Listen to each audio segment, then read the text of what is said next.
Moi, la nature, elle m'apporte beaucoup d'émotions. Ça, je voudrais la partager. L'émotion m'a apporté beaucoup et m'a conduit un petit peu dans la démarche que j'ai depuis 45 ans. On sent qu'il y a une prise de conscience des citoyens sur la nécessité en fait de mieux prendre en compte la biodiversité dans tous les aspects de la société.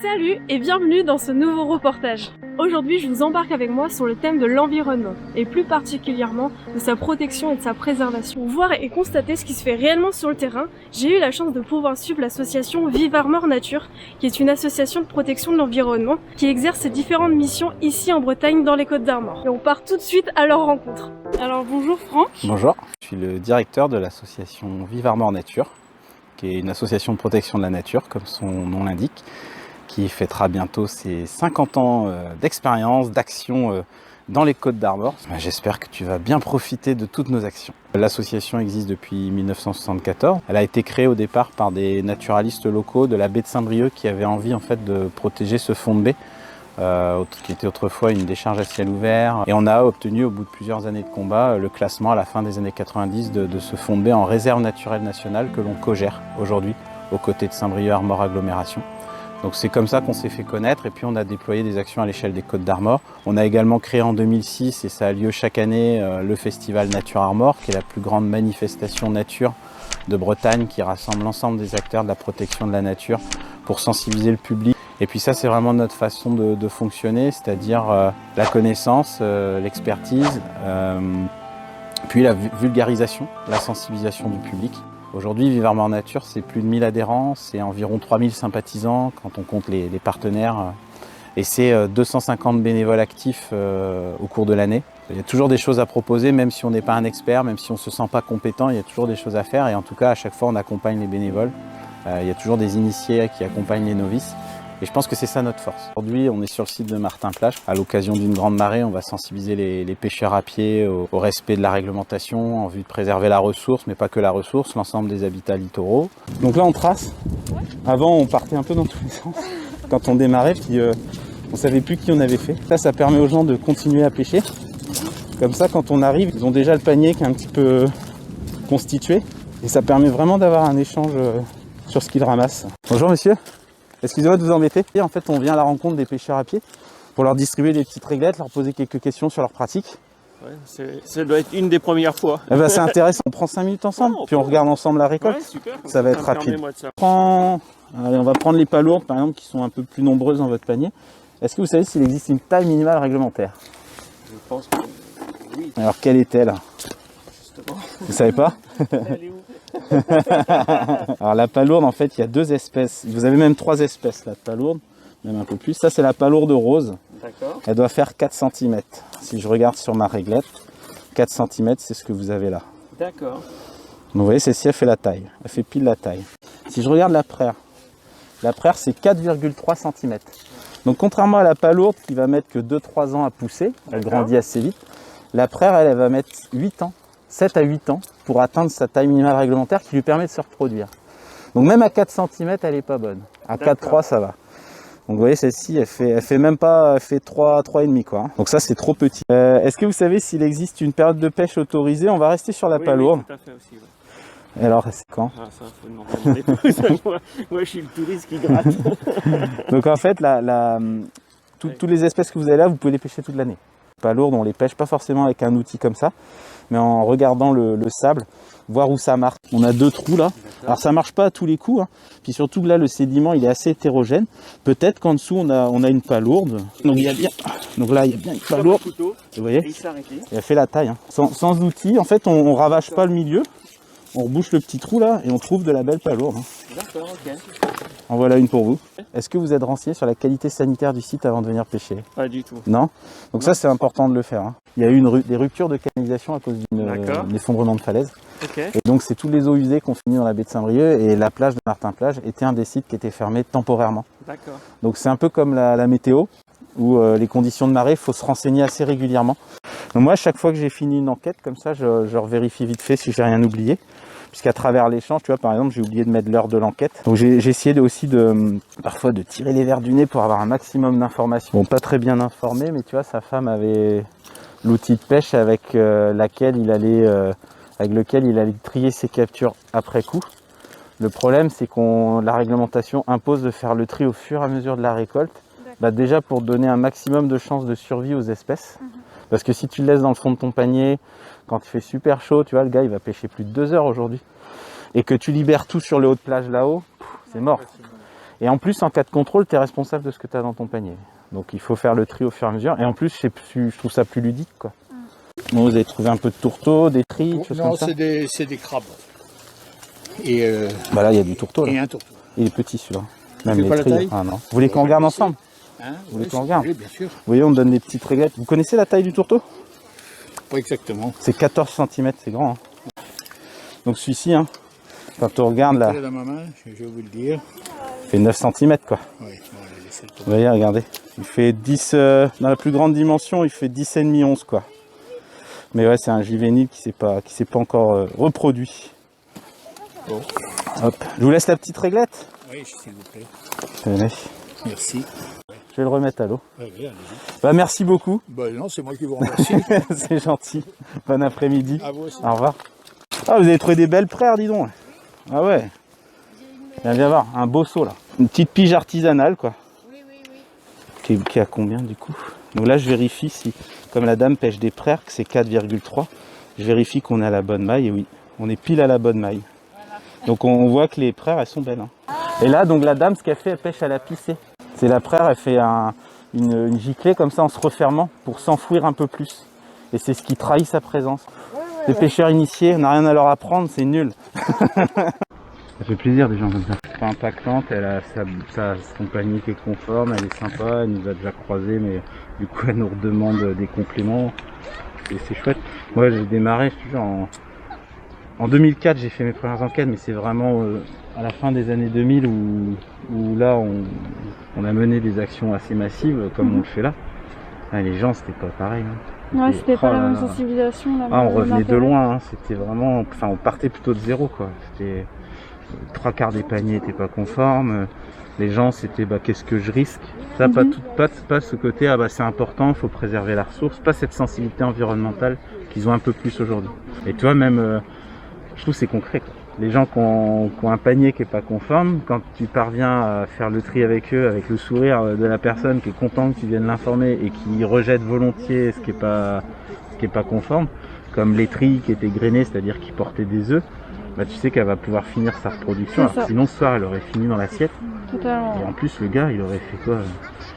Une bouchée quoi, il n'y a pas grand chose. C'est ça, ouais. Et je pense que c'est pour ça que les bénévoles reviennent aussi, c'est que c'est satisfaisant. On a quelqu'un du pays là qui connaît bien le site. Là. En décembre 63, tout ce qui était découvert en mare sur les stands était gelé. Ouais.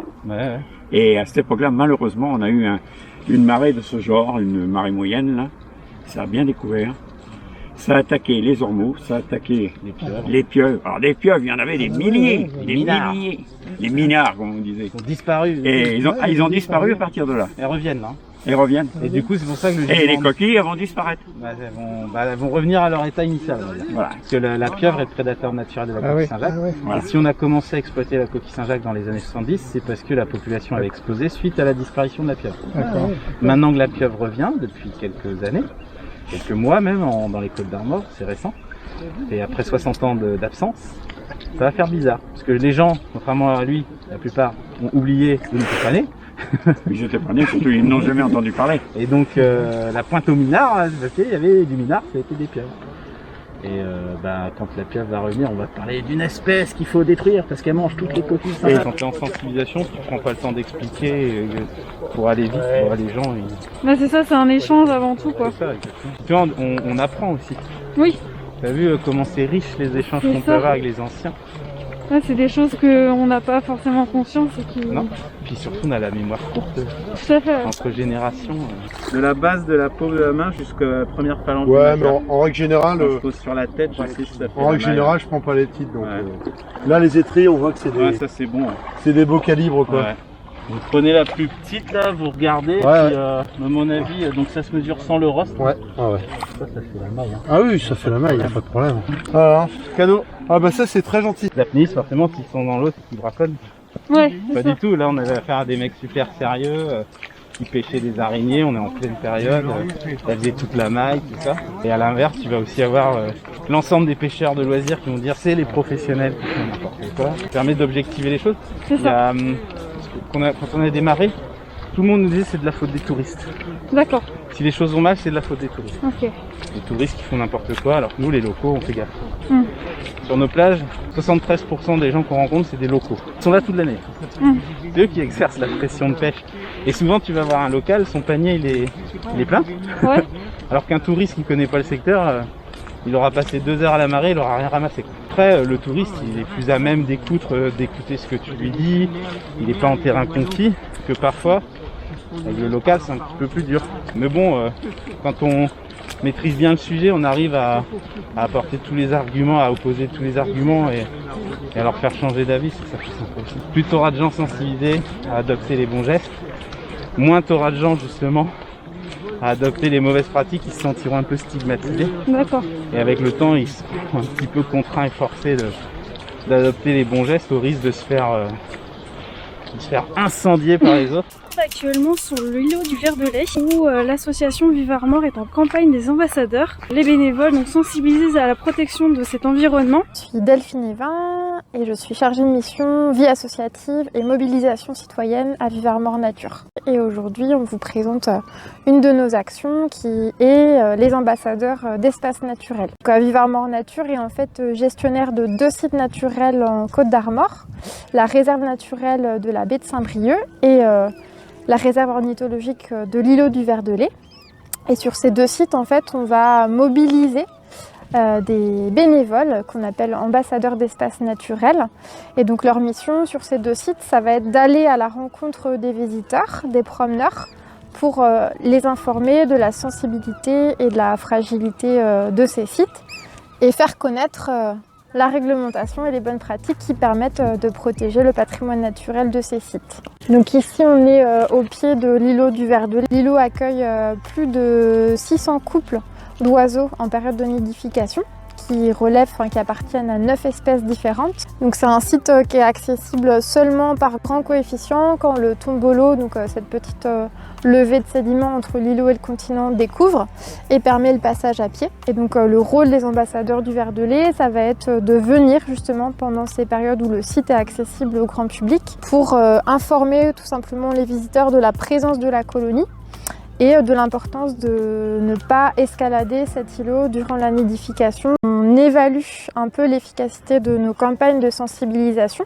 grâce à une fiche terrain. On collecte en fait de l'information auprès de chaque groupe de personnes que l'on rencontre. Est-ce qu'ils connaissaient la colonie avant notre intervention? De quelle commune ils viennent? Est-ce que l'accueil est bon? L'accueil a toujours été très bon. Des personnes très intéressées, très compréhensives de la réglementation et des bonnes pratiques à respecter. Très curieux. Côté bénévole, l'accueil est aussi très bon. Ils ont en fait été formés en amont. Durant une journée, ils ont découvert les informations à transmettre, la posture à tenir auprès des visiteurs et puis aussi les outils qu'on leur met à disposition pour les campagnes, notamment un espace de partage sur lequel ils vont pouvoir s'inscrire aux tournées, se documenter, partager des photos. Et puis après, une fois sur site, le kit des ambassades qui comprend donc un sac à dos avec tout le matériel nécessaire, cette petite plaquette d'informations s'ils le souhaitent sur les espèces du site et les bonnes pratiques à respecter. Je crois que le public il a besoin d'être informé et pas simplement d'avoir des interdits, mais l'information est essentielle. C'est magique parce que moi je sais qu'à une époque, je ne venais plus autour du Verdelais tellement j'étais dégoûtée par les comportements. En fait, des gens qui retournaient les cailloux et rien d'autre. Voilà. Donc maintenant l'info passe et le respect suit. Je suis actuellement dans la réserve naturelle de la baie de Saint-Brieuc où je vais continuer à suivre les actions de Vive Armor et notamment la campagne des ambassadeurs de la baie. Bonjour, je m'appelle Cédric Jamet et j'occupe le poste de garde technicien de la réserve naturelle de la baie de Saint-Brieuc. La réserve naturelle, c'est un statut de protection. C'est un outil juridique avant tout. C'est ce qui existe le plus fort en France pour protéger la faune et la flore, les sols, la géologie. Ici en baie de Saint-Brieuc, le statut de réserve naturelle est créé en 98. Donc on est sur 23 ans de création, donc on est sur une jeune réserve naturelle. Face donc à un enjeu fort qui était donc l'accueil d'oiseaux migrateurs, qui est toujours un enjeu bien présent, apparaissaient des nouvelles menaces également contre la biodiversité à l'époque, dans les années 60, 70, 80. qui essaie de valoriser économiquement donc, la baie de Saint-Brieuc, donc des projets économiques qui consistaient donc, à un assèchement de la baie. Donc là, ça aurait été donc, un drame pour la biodiversité. Et la seule raison donc, pour laquelle l'aéroport s'est pas fait, malgré l'opposition locale, hein, c'était qu'en bout de l'Anse ici, donc, il y a la commune des Fignac, une église, un clocher, qui était classé au patrimoine historique. Donc, la mobilisation citoyenne donc, qui est née donc, face à ces menaces a permis donc, au fil du temps d'aboutir à l'enjeu et à la création de la réserve naturelle. Et comme toute réserve naturelle de France, l'émission porte autour de 3 axes: protéger, gérer et faire découvrir ce patrimoine naturel. La réserve s'étale donc sur 5 communes sur un périmètre de 1140 hectares d'espace maritime majoritairement et une toute petite partie terrestre qui correspond à un massif dunaire. Chaque réserve naturelle a sa propre réglementation. Ici en baie de Saint-Brieuc, l'enjeu principal étant tourné vers les oiseaux migrateurs, donc la réglementation est plus forte et plus sévère l'hiver, lorsque le site est à capacité d'accueil maximum d'oiseaux, et autour de la marée haute, parce qu'à marée haute, la mer pousse les oiseaux donc vers les bancs de sable situés dans la réserve. La faune et la flore est très très riche puisqu'on y recense plus de 2000 espèces, tout aventuriers. On a aussi la loutre présente. Donc là, c'est un enjeu fort hein, pour le site. On va en voir. Comment?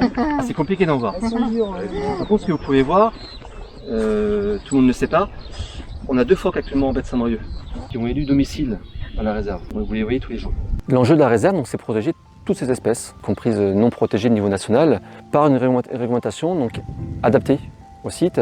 Nos missions de terrain sont importantes pour sensibiliser le grand public, informer donc, sur la richesse exceptionnelle donc, de la baie de Saint-Brieuc, mais aussi des missions de police hein, pour réprimander les comportements les plus inadéquats au site. Et on développe donc, certaines études suivies pour une meilleure connaissance et approfondissement de son fonctionnement, les interactions des espèces les unes avec les autres. Saint-Brieuc donc, est issu d'une mobilisation citoyenne à la base, donc on essaie de maintenir donc, cette dynamique-là, d'impliquer le maximum de riverains, citoyens donc, à la préservation de ce site. Formons donc, des bénévoles ambassadeurs de la baie pour venir sensibiliser donc, le public à la réserve, donc, au respect des règles, mais aussi à leur faire connaître les richesses naturelles de la baie de Saint-Brieuc.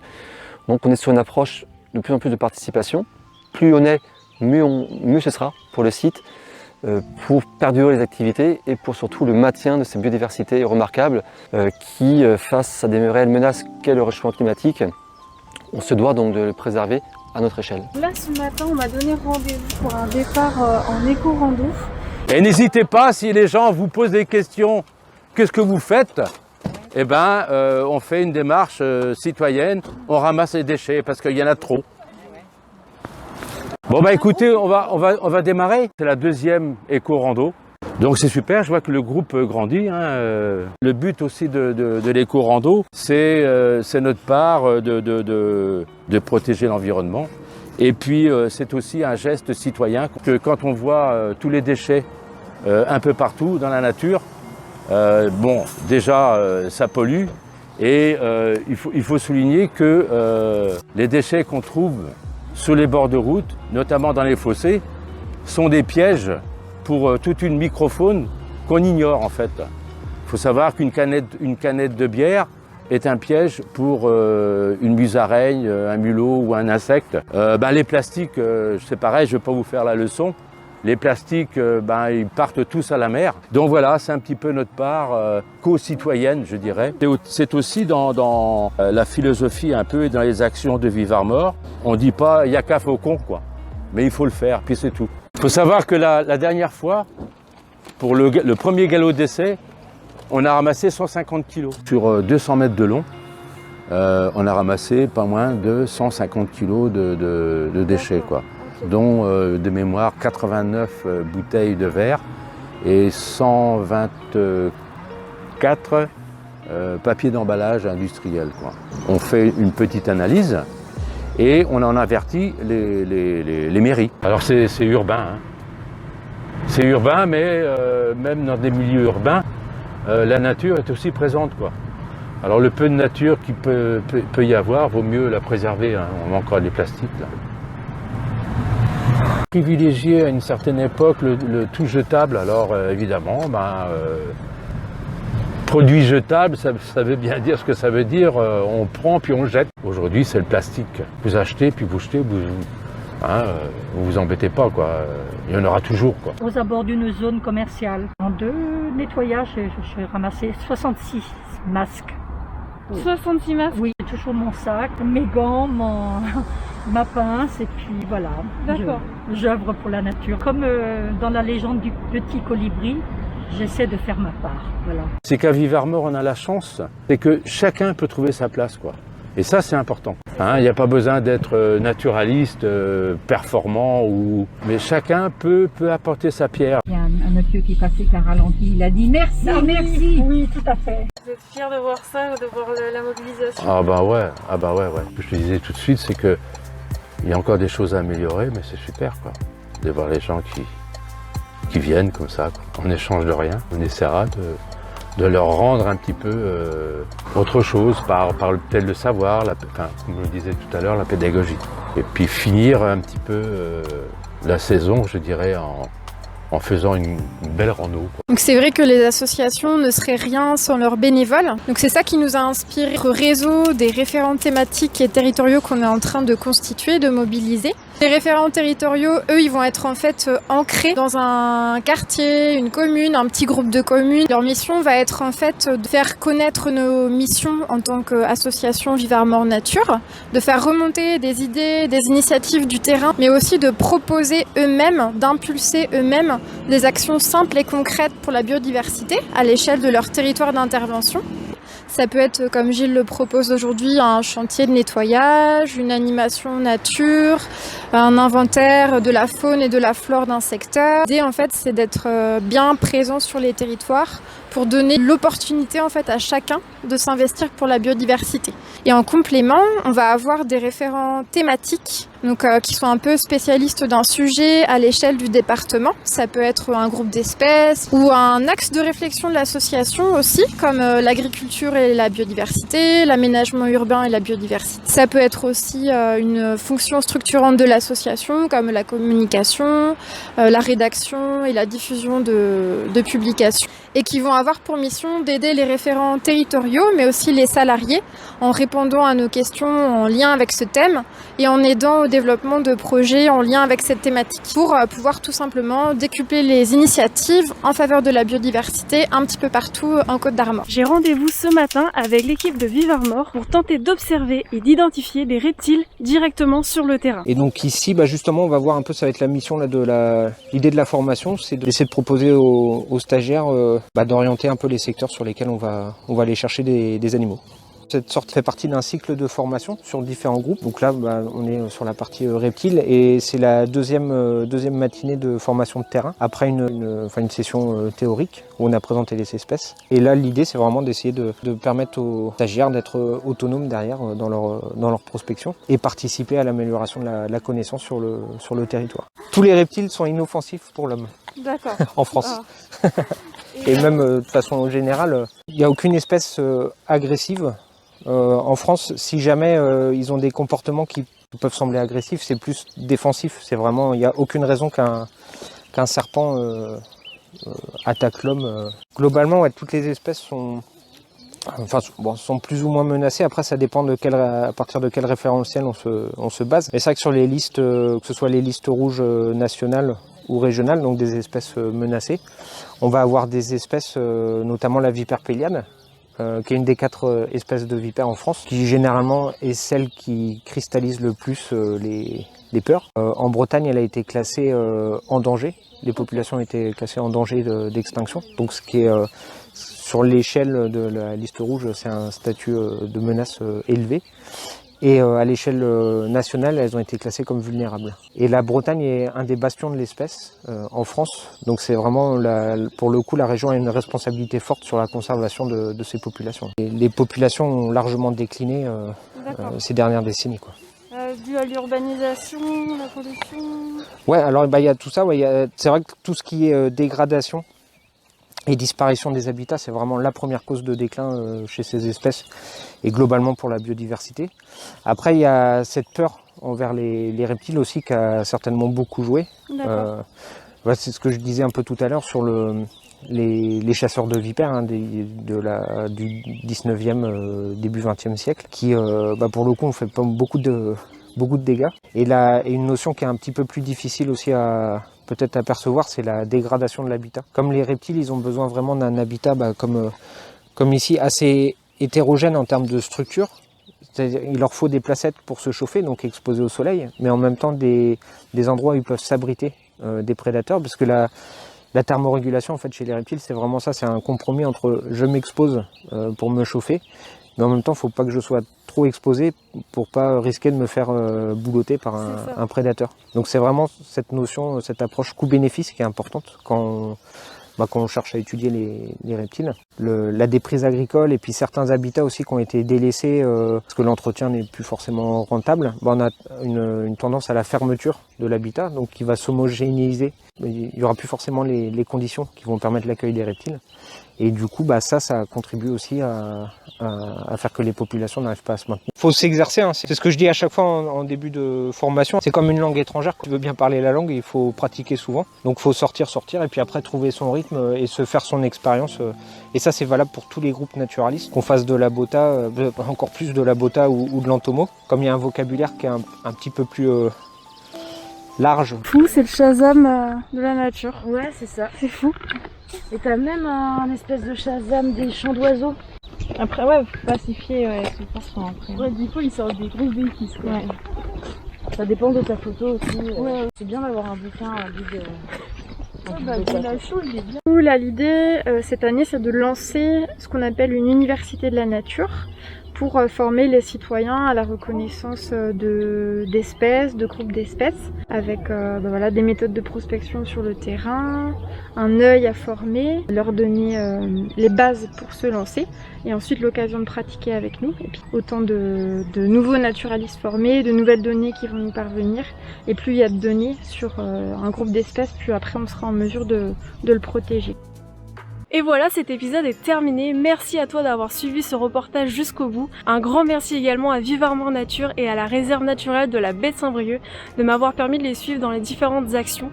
Tu retrouveras toutes leurs informations en description. Et n'hésite pas, si tu as aimé ce reportage, à commenter, liker et à t'abonner à la chaîne. Et on se dit à très vite pour un prochain reportage. Kenavo!